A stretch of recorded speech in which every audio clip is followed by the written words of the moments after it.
Donald Trump won almost every county in Iowa. He almost made a full Grassley when it comes to winning those counties. 98 out of 99. Nikki Haley did win one. So he won cities and rural areas alike. What are the takeaways from last night for you?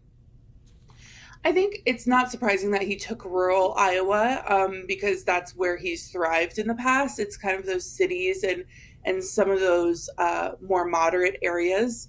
I did find it interesting that Nikki Haley took a couple of those bigger areas. So, yeah, I think it just shows that Donald Trump still has a massive foothold. You know, I was on the ground talking to a lot of voters this weekend just about their kind of overall feel. And even the people who were opposing Trump and, choosing DeSantis or Nikki, they are all standing behind. We don't want Joe Biden. We would rather have a GOP nominee. So if it is Donald Trump at the end of the day, we will vote Donald Trump.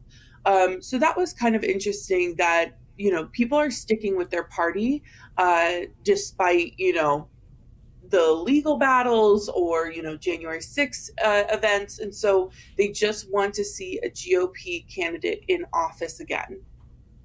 So, from your conversations with voters, is it fair that GOP voter sentiment in Iowa is anyone but Biden opposed to these never Trumpers?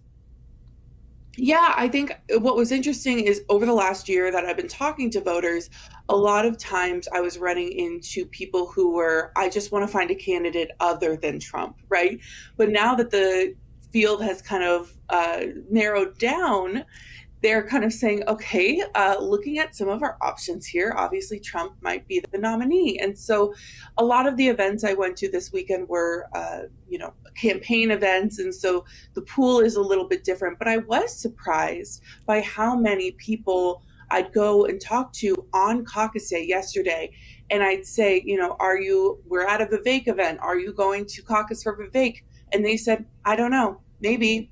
They still hadn't made up their minds. So, we also listened to some interviews on some of the networks last night, and there were people who were in their seat at the caucus saying, I'm fairly sure I'm going to caucus for this person, but I want to listen to the speeches and I might be swayed. So really, it can come into that last moment.